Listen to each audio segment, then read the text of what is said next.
Good morning dear students. भौतिक विज्ञान धोरण 12 सायन्स चैप्टर नंबर 6 विद्युत चुंबकीय प्रेरण।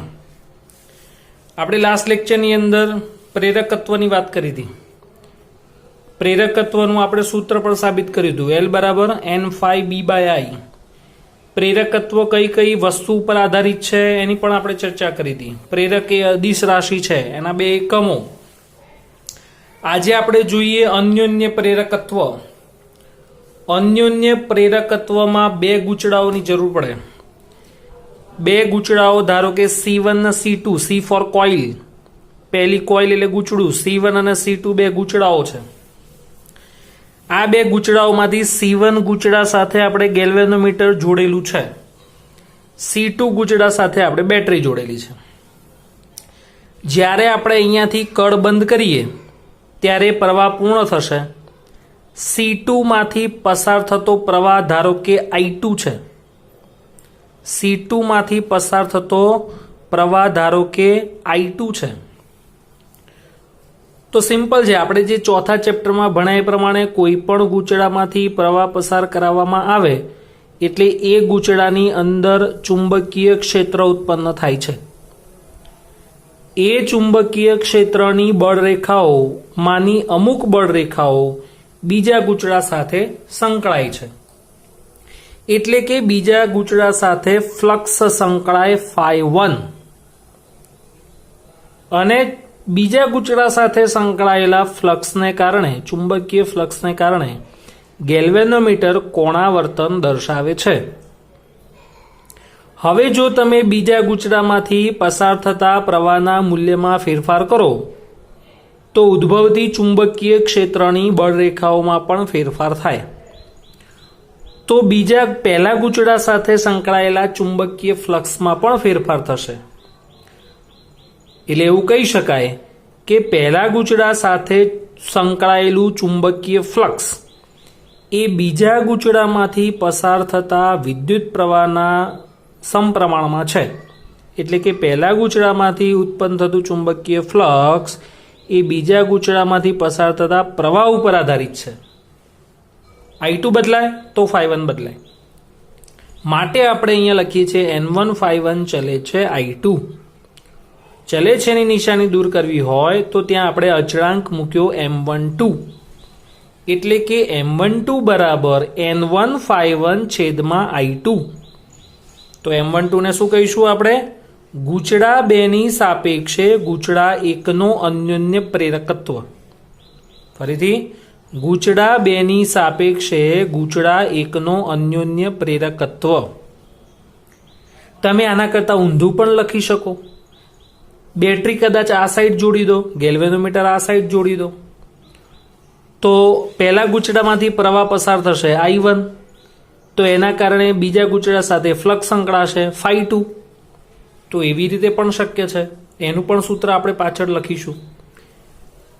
તો અન્યોન્ય પ્રેરકત્વની આની ઉપરથી આપણે વ્યાખ્યા બનાવીએ તો બે ગૂંચળાઓના તંત્રમાં કોઈ એક ગૂંચળામાં બે ગૂંચળાઓના તંત્રમાં કોઈ એક ગૂંચળામાંથી વહેતો એકમ પ્રવાહ દીઠ બીજા ગૂંચળા સાથે સંકળાયેલા ચુંબકીય ફ્લક્સને અન્યોન્ય પ્રેરકત્વ કહેવાય।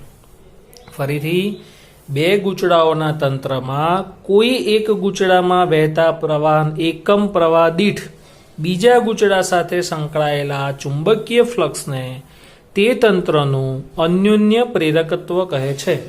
મેં કીધું એ પ્રમાણે તમે એમ કહો સાહેબ બેટરી આપણે આ સાઈડ જોડી દઈએ, ગેલ્વેનોમીટર આ સાઈડ જોડી દઈએ તો પ્રવાહ શેમાંથી પસાર થશે? પહેલામાંથી। ફ્લક્સ કોની સાથે સંકળાશે? બીજા સાથે। તો પછી તમારે સૂત્ર આવી રીતે લખવું પડે, M21 બરાબર N2 ∅2 છેદમાં I1। આને શું કહેવાનું? પહેલા ગૂંચળાની સાપેક્ષે બીજા ગૂંચળાનો અન્યોન્ય પ્રેરકત્વ। આને કહેવાય બીજાની સાપેક્ષે પહેલાનો અન્યોન્ય પ્રેરકત્વ। એકમ શું આવશે? તો ઉપર આટાની સંખ્યા છે એ તો એકમ ના હોય। ફ્લક્સનો એકમ વેબર, પ્રવાહનો એકમ એમ્પિયર, તો વેબર અપોન એમ્પિયર। બીજું એકમ થશે હેનરી, એટલે પ્રેરકત્વ અને અન્યોન્ય પ્રેરકત્વ બંનેનો એકમ સરખો જ થાય. પારિમાણિક સૂત્ર પણ સરખું, M1L2T-2 A-2. અન્યોન્ય પ્રેરકત્વ એ ગૂંચળાઓના આકાર, પરિમાણ, આંટાઓની સંખ્યા, સાપેક્ષ નમન. સાપેક્ષ નમનનો અર્થ એવો થાય કે એક ગૂંચળું આ રીતે હોય, બીજું ગૂંચળું આ રીતે હોય, તો આની બધી જ બળ રેખાઓ પહેલા સાથે સંકળાશે. પણ એક ગૂંચળું આમ હોય અને એક ગૂંચળું જો આ રીતે હોય તો ખૂબ જ ઓછી બળ રેખાઓ સંકળાશે. એટલે આ ગૂંચળાનું નમન કહેવાય. ગૂંચળાને આપણે આમ ત્રાંસુ કરતા જઈએ તો આ કિસ્સામાં અન્યોન્ય પ્રેરકત્વ મહત્તમ છે, કારણ કે બધી જ બળ રેખાઓ બીજા ગૂંચળા સાથે સંકળાય છે. આમાં અન્યોન્ય પ્રેરકત્વ ઓછું હોય, એટલે કે સાપેક્ષ નમન ઉપર, સાપેક્ષ ગોઠવણી ઉપર અને ગૂંચળાઓ વચ્ચેના માધ્યમના ગુણધર્મો ઉપર આધારિત છે. હવે ફરી પાછું અહીંયાથી શરૂઆત કરીએ. N1 બરાબર M12 I2 વિકલન કરીએ. આમાંથી બદલાતી રાશિ કઈ? તો પ્રવાહ બદલો ને તો ફ્લક્સ બદલાય. બીજા ગૂંચળામાંથી પસાર થતો પ્રવાહ બદલો તો પહેલા ગૂંચળા સાથે સંકળાયેલું ચુંબકીય ફ્લક્સ બદલાય. માટે એ બંને ભૌતિક રાશિનું વિકલન કરવાનું. તો શું થશે અહીંયા? M12 બરાબર M12 into di2 છેદમાં dt is equal to N1 d∅1/dt. પરંતુ ફેરાડેના નિયમ પ્રમાણે E બરાબર તો માઇનસ N d∅/dt થાય. તો અહીંયા માઇનસ આપી દેવાનું. તો સમીકરણ બનશે E1 બરાબર માઇનસ M12 di2/dt. એટલે પ્રેરિત EMF શેમાં ઉત્પન્ન થશે? અન્યોન્ય પ્રેરિત EMF શેમાં ઉત્પન્ન થશે? પહેલા ગૂંચળામાં ઉત્પન્ન થશે. અને આ જ રીતે તમે ઊંધું પણ લખી શકો. M21 બરાબર N2∅2 છેદમાં I1. તો પછી આ સૂત્ર કેવું સાબિત થશે? E2 બરાબર માઇનસ M21 di1/dt. તો આ થયું અન્યોન્ય પ્રેરકત્વ. અન્યોન્ય પ્રેરકત્વ. એના પછી અતિ લાંબા સમઅક્ષીય સોલેનોઇડ માટે અન્યોન્ય પ્રેરકત્વનું સૂત્ર મેળવો.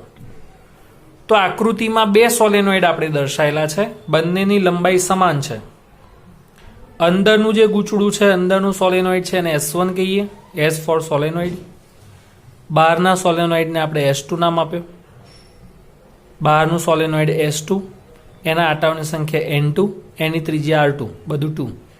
અને જે અંદરનો ગૂંચળું છે S1, જે નાનું ગૂંચળું છે, એના આંટાઓની સંખ્યા N1, ત્રિજ્યા છે R1. તો S1 સોલેનોઇડ માટે કુલ આંટા N1 બરાબર N1L થશે. આ N1 શું છે? તો એકમ લંબાઈ દીઠ આંટાઓની સંખ્યા. આ N1 શું છે?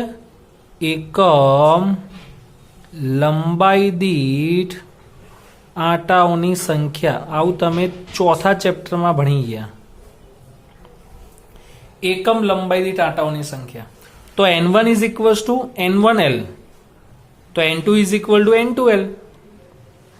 તો પહેલા આપણે જે મોટું ગૂંચળું છે, મોટું સોલેનોઇડ, એમાંથી પ્રવાહ પસાર કરીએ તો ચુંબકીય ફ્લક્સ મોટાનું ઉત્પન્ન થશે.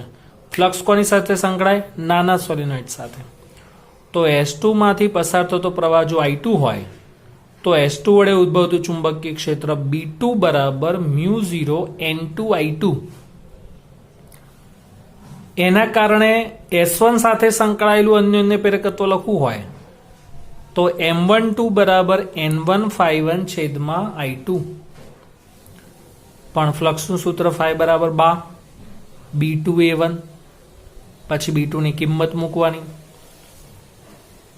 તો M12 is equal to N1πr1². પહેલા ગૂંચળાનું ક્ષેત્રફળ, બીજા ગૂંચળાનું ચુંબકીય ક્ષેત્ર, વિદ્યુત પ્રવાહ કેન્સલ થશે. વળી N1 બરાબર તો આપણે અહીંયા શું લખ્યું છે? N1L. તો અહીંયા લખવાનું N1L. તો સૂત્ર બનશે μ0 N1 N2 πr1² × L. આ જ રીતે S1 ગૂંચળામાંથી જો આવ્યું, હવે ઊંધું કરીએ આપણે, ખાસ ધ્યાન રાખજો, જેમાંથી પ્રવાહ પસાર કરો એ જ ગૂંચળાનું ચુંબકીય ક્ષેત્ર હોય અને ફ્લક્સ બીજા સાથે સંકળાય, જેની સાથે ફ્લક્સ સંકળાય એમાં જ ઈએમએફ ઉત્પન્ન થાય અને એનું જ અન્યોન્ય પ્રેરકત્વ આવે. ધારો કે અહીંયા S1 ગૂંચળામાંથી આપણે I1 પ્રવાહ પસાર કર્યો તો ફ્લક્સ કોનું આવશે? બીજાનું, એટલે કે S2નું. તો φ2 બરાબર B1A1, તો μ0N1I1 into pi R1 square. તો S2 ગૂંચળા સાથે સંકળાયેલું અન્યોન્ય પ્રેરકત્વ લખવું હોય તો M21 બરાબર, એટલે આના કરતાં આખું ઊંધું સમીકરણ આવશે, M12 બરાબર M21 is equals to N2 φ2 છેદમાં I1. N2 ની જગ્યાએ ફરી પાછું N2 સ્મોલ n2l અને φ2 ની જગ્યાએ આ આખું સૂત્ર આપણે અહીંયા મૂકી દેવાનું, એટલે I1 કેન્સલ થશે. તો સમીકરણ બનશે μ0N1N2 પાઈ R1 સ્ક્વેર L. આમ તમે જોઈ શકો કે M12 અને M21 બંને કેવા છે? સમાન છે.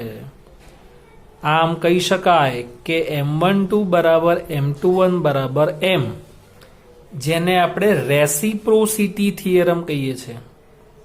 જેને આપણે શું કહીશું? Reciprocity theorem. જેમ આપણે બે સોલેનોઇડ માટે, બે સમઅક્ષીય સોલેનોઇડ માટે આપણે રેસિપ્રોસિટીનું સમીકરણ સાબિત કર્યું અને અન્યોન્ય પ્રેરકત્વ શોધ્યું, એમ બે સમકેન્દ્રીય ગોળાકાર રિંગ માટે પણ આપણે અન્યોન્ય પ્રેરકત્વ શોધી શકીએ. બે સમકેન્દ્રીય રિંગ માટે પણ અન્યોન્ય પ્રેરકત્વ શોધી શકાય.